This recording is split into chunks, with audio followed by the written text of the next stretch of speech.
अस्सलाम वालेकुम, welcome back to my channel. तो आपने जिस आगे वाले ब्लॉग में देखा जो रूम की क्लीनिंग चल रही थी, तो ये उसी दिन का ब्लॉग है और अभी करीब दोपहर के 2 बज रहे थे। तो यहाँ पे मैं काबुली छोला भिगो रही थी रात के डिनर के लिए, तो वो मुझे कम पड़ रहा था, तो मेरे पास ये तड़का मिक्स रखा हुआ था, तो वो मैंने दोनों इकट्ठे भिगो दिया क्योंकि आज रात को मैं पालक पूरी और काबुली छोला बनाऊंगी। सच कहूँ तो मेरा बनाने का बिल्कुल भी मन नहीं था, पर मैं बहुत दिनों से ये काम टाले जा रही थी, तो आज मुझे किसी भी हाल पे ये काम पूरा करना ही करना है। और ये शाम का टाइम था और मैं युवान को लेके आ गई थी बाहर खेलने के लिए।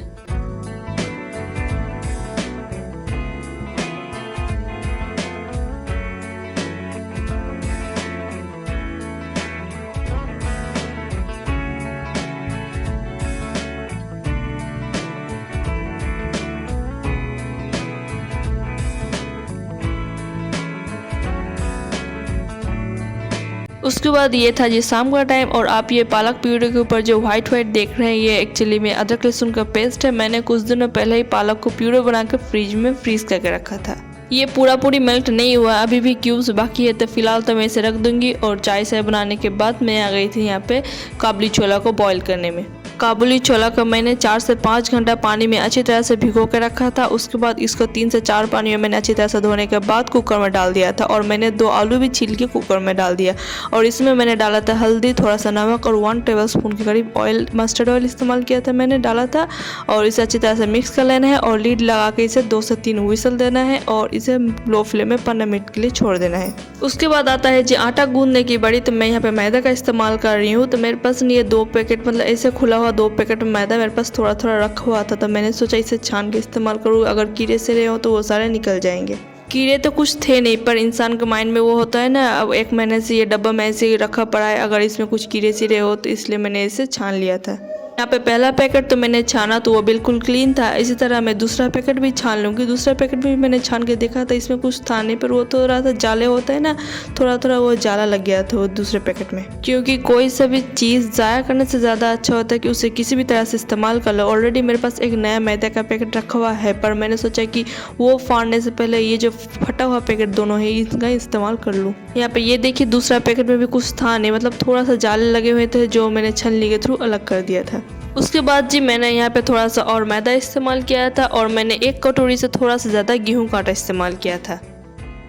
यहाँ पे मेरा पालक प्यूरे भी रेडी हो चुका था। जितने भी क्यूब्स से पालक प्यूरे के सारे को मैंने 30 सेकंड्स के लिए माइक्रोवेव कर दिया था, तो वो सारे अच्छी तरह से मेल्ट हो चुके थे। अब आटे में जाएगा कलौंजी, थोड़ा सा नमक और 3 से 4 टेबलस्पून कुकिंग ऑयल। यहाँ पे ना मैंने एक चीट किया था, मैंने थोड़ा सा ना बेकिंग पाउडर इस्तेमाल किया था, क्योंकि मैं बहुत ज़्यादा टायर्ड थी और मुझसे आटा उतना अच्छा गूंदा नहीं जाएगा, क्योंकि मुझे पता है कि मैं वो नीड ही नहीं कर पाऊंगी, मुझ में उतनी हिम्मत ही नहीं, इसलिए मैंने थोड़ा सा इसमें बेकिंग पाउडर ऐड किया था। और जो हमने पालक प्यूरे बना के रखा था वो सारा ऐड किया था। यहाँ पे बेकिंग पाउडर ना ऑप्शनल है, अगर मतलब कि मुझे इतनी आलसी हो चुकी थी मैं, क्योंकि मुझे पूरी फुली हुई पूरी चाहिए और मुझे ज़्यादा मेहनत भी नहीं करना, इसलिए मैंने यहाँ पे थोड़ा सा बेकिंग पाउडर इस्तेमाल किया था, पर ये ऑप्शनल है।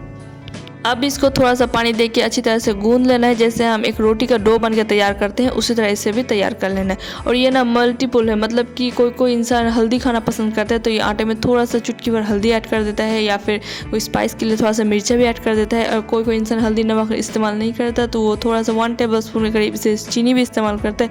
मतलब हर इंसान की अपनी अपनी प्रेफरेंस होती है, किसी को जो स्पाइस पसंद है वो अपने हिसाब से इस्तेमाल कर सकते हैं। मेरे पास थोड़ा सा और भी पालक के क्यूब्स रखे हुए थे, वो सारा भी मैंने ऐड कर दिया था। और मैंने यहाँ पे थोड़ा सा 1/2 टेबलस्पून के करीब अजवाइन इस्तेमाल किया था। अब इसे अच्छी तरह से गूंद लेना है। मैंने जो यहाँ पे सामने 2 मुक्का लगा रही हूँ वही मैंने गूंदा था, और इससे ज़्यादा मैंने नहीं गूंदा था।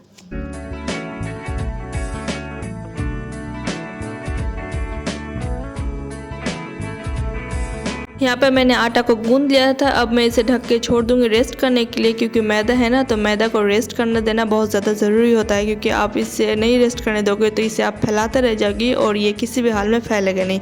और यहाँ पे मैं आ गई थी काबुली छोला बनाने के लिए। उसके लिए मैंने यहाँ पे लिया था पैन, और पैन में मैंने ऑयल दिया था, मस्टर्ड ऑयल का मैंने इस्तेमाल किया था। जब ऑयल अच्छी तरह से गर्म हो चुका था, तो उसमें मैंने 2 से 3 हरी मिर्ची ऐड कर दिया था। हरी मिर्च जब चटक गई थी, उसमें मैंने 2 मीडियम साइज़ का प्याज को ऐड कर दिया था। अब इसे भी गोल्डन ब्राउन कर लेना है। मुझे ऑयल थोड़ा कम लगा तो यहाँ पे मैंने थोड़ा सा ऑयल ऐड किया था और जब प्याज थोड़ा सा गोल्डन ब्राउन हो चुका था तो इसमें मैंने 1 टेबलस्पून भर का अदरक लहसुन का पेस्ट ऐड किया था, उसे 1 से 2 मैंने स्टर दे दिया था। अब इसमें जाएगा कुछ घर के मसाले, तो यहाँ पे मैंने नमक दिया था, हल्दी दिया था और धनिया जीरे का पाउडर ऐड किया था और मैंने थोड़ा सा यहाँ पे रेड चिली पाउडर का भी इस्तेमाल किया था। अब हल्दी और नमक ना थोड़ा सा मतलब कि हाथ रोक के दिया करें, क्योंकि काबुली छोला को बॉयल करने में भी हम लोग ने हल्दी और नमक का इस्तेमाल किया था। मसाला जब अच्छी तरह से भून जाए तो कुकर में जो हमने आलू दिया था बॉयल होने को, वो बॉयल हो चुका था, तो उसे निकाल के इस तरह से चम्मच से रफली चॉप कर लें और उसे भी मसाले के साथ 1 से 2 मिनट तक के लिए अच्छी तरह से भून लें हाई फ्लेम में। एक बार मसाला अच्छी तरह से भून जाए उसके बाद जितने भी काबुली छोला हम लोग ने बॉयल करके रखा था वो सारा इसमें ऐड कर देना है और इसे अच्छी तरह से मिक्स कर लेना है। उसके बाद इसे हाई फ्लेम में 1 से 2 बॉयल आने देना है। बॉयल आने के बाद मैंने मैशर के थ्रू इसे इस तरह से मैश कर लिया था। मैश करने से क्या होता है, एक तो इसकी ग्रेवी भी थिक होती है और कुछ काबुली छोला जो टूट जाता है वो जब खाने पे मुंह पे पड़ता है ना तो वो खाने में बहुत ज़्यादा अच्छा लगता है। ये देखिए इसकी कंसिस्टेंसी ना इस तरह की होनी चाहिए और मेरे पास ना थोड़ा सा सिनेमन पाउडर रखा हुआ था तो वो मैंने इस्तेमाल किया था। ये ना ऑप्शनल है, मेरे पास रखा हुआ था तो मैंने इस्तेमाल कर लिया था। अब इसे अच्छी तरह से एक बॉयल आने देंगे और इसे इस फ्लेम बंद करने के बाद इसमें ऊपर से धनिया का पत्ता ऐड कर देना है और अगर आप चाहें तो इसमें गरम मसाले भी ऐड कर सकते हैं। मेरे पास था तो मैंने गरम मसाला भी ऐड कर दिया था। उसके बाद यहाँ पे चाय से खाने के बाद जो जितने भी बर्तन इकट्ठे हुए थे वो सारे बर्तन मैं धो लूँगी और उससे क्या होगा कि काउंटर भी क्लीन रहेगा और मुझे काम करने में भी आसानी होगी।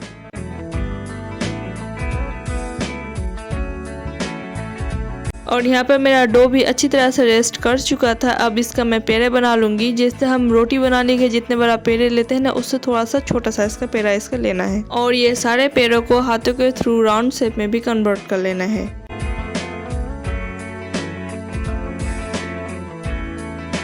उसके बाद जी मैंने यहाँ पे काउंटर को अच्छी तरह से क्लीन करने के बाद 2 पेड़ों को यहाँ पे पूड़िया के शेप में भी मैंने ला दिया है और यहाँ पे मैंने ऑयल को भी गर्म होने के लिए चढ़ा दिया था और यहाँ पे मैं ऑयल चेक कर रही थी कि ऑयल अच्छी तरह से गर्म हुआ है या नहीं। तो ऑयल अच्छी तरह से गर्म हो चुका है। अब बारी है पूड़िया तलने की, तो मैंने यहाँ पे एक पूड़िया को यहाँ पे ऑयल में गर्म ऑयल में ऐड कर दिया था और इसे उलट पुलट करते हुए सेक लेना है।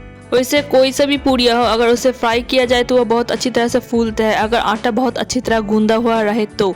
अगर जैसे मैं बहुत ज़्यादा टायर्ड थी आज पूरा दिन तो मुझ में इतना हिम्मत नहीं था कि मैं आटा को उतना अच्छी तरह से गूंद पाऊंगी या फिर नीट कर पाऊंगी, तो फिर मैंने थोड़ा सा यहाँ पे चीट किया था। बेकिंग पाउडर का मैंने इस्तेमाल किया था और बेकिंग पाउडर इस्तेमाल करने से बहुत अच्छा मेरे सारे पूड़ियाँ फूली थी। एक भी ऐसी पूड़ी नहीं थी कि फूली नहीं थी। पर ये ना तो ऑप्शनल है, मतलब कि जब आप मतलब कि काम करने का मन ना करे और बहुत अच्छा खाना खाने का मन करे तभी पूड़िया टूड़िया अगर बनाओ तो तभी थोड़ा सा इस्तेमाल कर लेना है। पर ऐसे अदरवाइज आप मतलब कि अपने मेहनत से आटा गूंद के उसके बाद पूड़िया बनाओ तो वो ज़्यादा अच्छा लगता है खाने में भी। पर ऐसा नहीं कि थोड़ा सा बेकिंग पाउडर इस्तेमाल करने से पूड़िया का टेस्ट अलग हो जाएगी, ऐसा कुछ नहीं है। पर जैसे नॉर्मली पूड़िया का टेस्ट होता है वैसे ही इसका भी टेस्ट होगा। और यहाँ पे मैं 4-5 पूड़िया एक साथ बना कर रख दे रही थी, उसके बाद एक एक करके सारे को फ्राई कर रही थी। इससे क्या होता है कि बहुत फास्ट पूड़ी भी बनती है और अगर कोई इंसान खाने पर भी आए तो उससे 4-5 पूड़िया गरम गरम इकट्ठे मिल जाता है।